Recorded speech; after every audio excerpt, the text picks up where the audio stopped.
ইংরেজিতে কথা বলা শেখার জন্য কি খুব বেশি গ্রামার আইটেম জানতে হয়? আসলে কিন্তু না। এই গ্রামার আইটেম নিয়ে আমাদের মাঝে একটা মিথ রয়ে গেছে। চলুন আজকে আমরা এই মিথটাকেই ভেঙে ফেলবো। আমরা জানার চেষ্টা করব কোন কোন গ্রামার আইটেম জানলে আপনার স্পোকেন জার্নিটা অনেক স্মুথ হবে এবং ইজিলি আপনি ইংরেজিতে কথা বলা শিখতে পারবেন। চলুন শুরু করা যাক।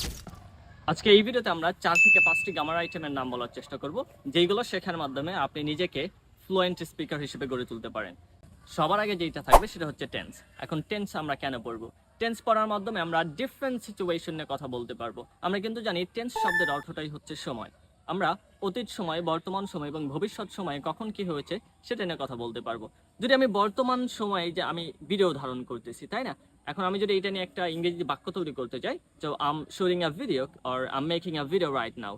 সো বর্তমানে কোন একটা কাজ চলমান ছিল, সেটা নিয়ে আমি কথা বললাম। গতকাল একটা কাজ হয়ে গেছে, সেটা আমি কিভাবে প্রকাশ করব, সেটার মাঝেও কিন্তু টেন্স লুকিয়ে আছে। আমি বলতে পারি I met one of my friends yesterday at my university. আমার বিশ্ববিদ্যালয়ে আমি আমার বন্ধুদের মাঝখান থেকে একজনের সাথে দেখা করেছিলাম। এখানে লুকিয়ে আছে টেন্স। সো সর্বপ্রথম আমাদের প্রয়োজন টেন্স। সেকেন্ড যে গ্রামারটা আমাদের জানতে হবে সেটা হচ্ছে সেন্টেন্স ফরমেশন। সো ইংরেজিতে কথাকে যদি আমরা এগিয়ে নিতে চাই, আমাদের কি করতে হবে? প্রশ্ন করতে হবে, আনসার করতে হবে, and sometimes we get astonished, we get shocked. যখন আমরা অবাক হয়ে যাই, তখন ওই বাক্যগুলোকে আমরা কি করবো? এক্সক্লেমেটরি ফর্মে আনতে হবে। সো আমি যদি এখন কাউকে কোয়েশ্চেন করতে চাই যে ওয়ার আর ইউ গোয়িং, তুমি কোথায় যাচ্ছ? সো উত্তরটা যে দেবে, সেই উত্তরটা কিন্তু আবার দেবে উনি আর এক সেন্টেন্সে, সেটা হচ্ছে বিবৃতিমূলক বাক্য, অ্যাসার্টিভ সেন্টেন্সে। কিন্তু আমি যেভাবে প্রশ্ন করলাম সেটা হলো ইন্টারোগেটিভ।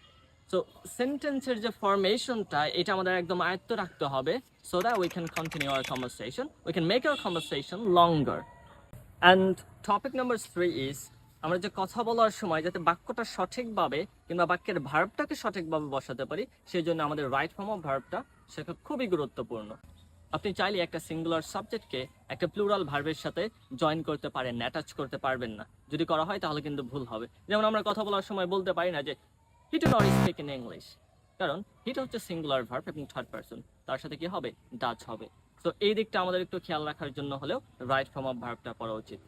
এবং আমরা যদি চতুর্থ গ্রামাটিক্যাল টপিক নিয়ে কথা বলতে চাই, তাহলে আমি বলবো আপনার আর্টিকেল সম্পর্কে একটা গ্লোসারি ধারণা থাকা উচিত। কারণ আর্টিকেলটা বসানোর মাধ্যমে আমরা যে আমাদের নাউনগুলো আছে, নাউন বলেন, প্রোনাউন বলেন, এগুলোকে আমরা স্পেসিফিক করতে পারি। যেমন আমার একটা কলম কেনা দরকার, তখন কি আমি বলবো I need to buy pens? না, আমার তো একটি কলম প্রয়োজন, তখন আমি বলবো I need to buy a pen. ঠিক একইভাবে আমরা যদি আমাদের স্পিকিংটাকে একটু নেক্সট লেভেলে নিয়ে যেতে চাই, তাহলে আমাদের আরেকটা টপিক জানাতে দরকার, সেটা হচ্ছে প্রোনাউন, যেটা আমাদের পার্টস অফ স্পিচের মধ্যে পড়ে। এখন প্রোনাউনটা কেন প্রয়োজন? আমাদের কথার মধ্যে যে রিডান্ডেন্সি ভুল, সেটাকে অ্যাভয়েড করার জন্য আমাদের প্রয়োজন প্রোনাউন সম্পর্কে একটা স্পষ্ট ধারণা থাকা। কারণ আমি যখন একটা ব্যক্তিকে নিয়ে কথা বলবো, আমি যদি বলি Rakib wakes up early in the morning, Rakib washes his faces, Rakib goes to school, Rakib tax breakfast. আমি যে বারবার যে রাকিবকে পুনরায় আনার চেষ্টা করতেছি, এইটাকেই বলা হয় রিডান্ডেন্সি ভুল। সো এইটাকে অ্যাভয়েড করার জন্য আমাদের প্রোনাউনের উপর একটা সুন্দর স্পষ্ট ধারণা থাকতে হবে। এবং সর্বশেষ আমি যেটা বলবো সেটা হচ্ছে প্রিপোজিশন। কারণ প্রিপোজিশন ছাড়া আমরা হচ্ছে ডিফারেন্ট সিচুয়েশনগুলা কেন যেন আর্টিকুলেট করতে পারি না। আমরা একদম আমাদের অ্যাবিলিটিটা একদমই থাকে না। কারণ আমি যদি বলি যে আমার বন্ধু ঢাকায় বাস করে, তাহলে এই ঢাকা যে একটা জায়গা, এই জায়গার নামের পূর্বে আমাদের একটা প্রিপোজিশন প্রয়োজন। আমি স্কুলে যাচ্ছি, স্কুলের দিকে যে যাচ্ছি, এই দিকে বোঝাতে একটা প্রিপোজিশন প্রয়োজন। সো আমরা যদি একটু ওভারভিউ করি, আমাদের tense, sentence, right form of verbs, article, pronoun, at last আমরা বলেছি প্রিপোজিশন। সো আমরা যদি এই 6টা টপিকের উপর মাস্টারি করতে পারি, so we don't have to face any problem in order to be a good speaker.